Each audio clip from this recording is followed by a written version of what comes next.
معايا ساعة كده عشان أعرف العلم وأدب، بس إيه اللي فوق أنا مش عارفة أقراه. فهنشوف دلوقتي ضيوفنا، هنصبح عليهم طبعا في شباب في الخير. معايا عبد الفتاح طه، مدرب وفنان خط عربي، اهلا بيك. اهلا وسهلا يا فندم، كل عام وحضرتك بخير. ومعايا احمد الجداوي، مدرب وفنان خط عربي، اهلا بيك يا احمد. عبد الفتاح واحمد، كلموني عن الخط العربي وليه هو من الحاجات اللي بيبقى فيها زي روح جميلة كده، تحس ان انت في جو مختلف، حتى دخلت في الملابس ودخلت في اللوحات وبقى ليها جو مختلف. ليه الخط العربي عامل كده؟ بسم الله الرحمن الرحيم. اولا اللي معظم الناس ما تعرفوش عن الخط العربي ان الخط العربي مش مجرد لوحة محطوطة على يافطة سوبر ماركت او محل او الخط العربي مش مجرد شيء تجاري ابدا، لا، الخط العربي تراث امة اسلامية، والخط العربي ما هوش وليد اللحظة او فن حديث، ده فن منذ القدم. الخط العربي طبعا خط هو هوية أمة إسلامية، وخط يعتبر تراث إسلامي قديم جدا. الخط العربي ليه كذا شق، مش شق واحد. دلوقتي الخط العربي بدأ يتطور دلوقتي، ان هو مكان الاول عباره عن مثلا يافطه او كتابه على ورق بس كده، لا، الخط العربي دلوقتي اصبح بيدخل في مجالات زي ما حضرتك قلتي دلوقتي ونوهتي، ان ممكن يخش دلوقتي دخل في الملابس.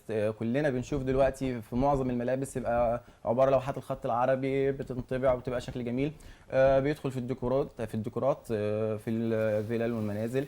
ممكن برضو بيدخل في الاشغال المعدنيه او في الذهب حلي وكده. بيستخدم في مجالات كتير جدا يعني. وهو الخط العربي مش واقف على نقطه واحده بس، الخط العربي هو موال كبير قوي، ان شاء الله هنبقى نشرحه دلوقتي باذن الله. باذن الله. طيب احمد، احكي لي كده عن الخط العربي وعلاقتك بيه ورحلتك مع الخط العربي. وبسم الله الرحمن الرحيم والصلاه والسلام على رسول الكريم. يعني الخط العربي ليه قدسيه كبيره جدا لارتباطه بالدين وارتباطه بالقران الكريم، يعني ارتباط وثيق جدا يعني. ربنا سبحانه وتعالى في اول ايات نزلت على النبي صلى الله عليه وسلم: اقرا باسم ربك الذي خلق، الذي علم بالقلم.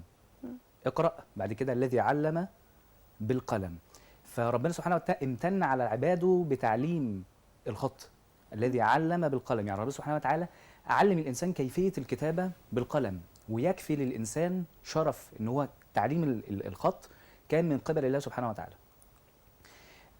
الملائكة والصحف، يقول الله سبحانه وتعالى في القرآن الكريم: كراما كاتبين.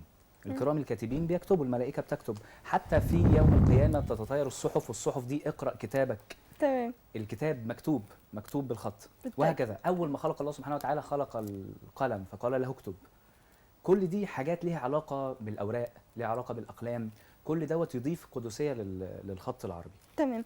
احنا طبعا عبد الفتاح جايب معاه المعدات بتاعته، عباره عن ايه؟ قول لنا في عجاله كده وقول لنا تكتب لنا ايه. ماشي، شوف حضرتك، هي ديت اولا عباره عن دوايه. الدوايه ديت بتبقى فيها زي خيط كده اسمه ليقه، بيبقى معمول من الحرير، وبنحط عليه حبر عربي. تمام. ودي عباره عن اقلام خط عربي. طبعا الاقلام بتبقى كذا نوع. تمام. وديت بس دي المتعارف عليها هي من بوص البلدي عادي. لا، هي اسمها قلم غير الريشه. تمام. هي انواع كتيره، بس اللي معانا موجود دلوقتي اللي هنستخدمه ان شاء الله اللي هي البوص العادي، البوص البلدي. تمام. وبرده في نوع تاني برده من البوص اللي هو البوص الايراني. هي انواع كتيره. تمام. خلاص، تكتب لنا حاجه مفاجاه دلوقتي. حاضر. تمام.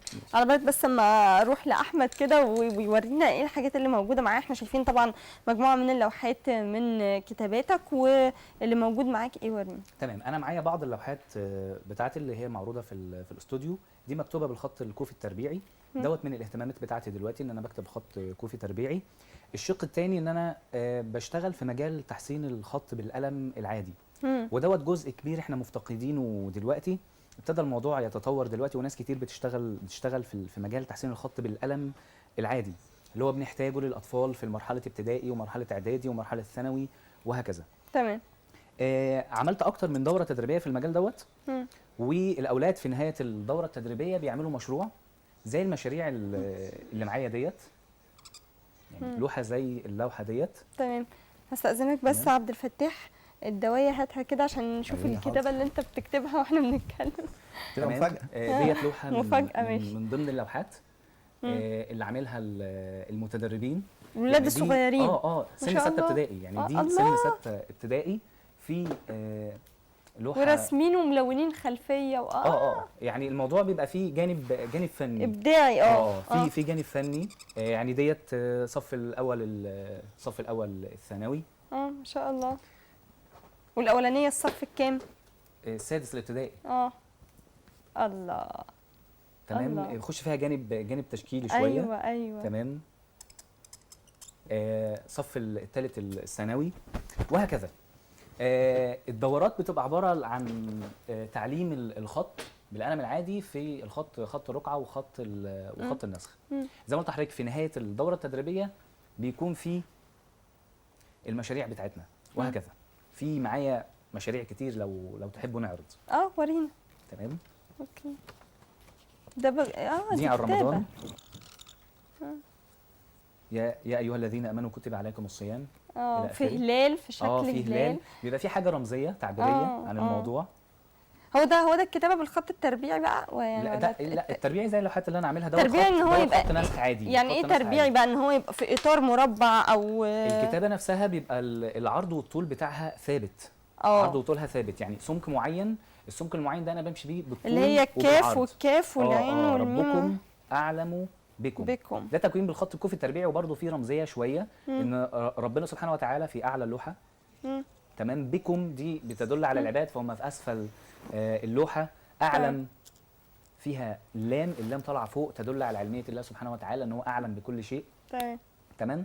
حتى استخدمت في اللوحه دي بجانب الكوفي التربيعي فوق خالص في حته كده فيها ميول الكلام ده متاخد من خط تاني اللي هو خط الكوفي الفاطمي. عملت مزج جديد. عمليه مزج. بجد يعني انا مبسوطه جدا جدا ان انتوا كنتوا موجودين معايا النهارده، ويعني بسرعه الوقت بتاع الحلقه خلص، بس مش عارفه ازاي خلص. كنت محتاجه ان انا اتكلم معاكم وقت اطول من كده، وكنت محتاجه كمان نرسم بالخط بتاعنا يعني كتابات كتيره جدا جدا. وعايزين نعرف المفاجاه.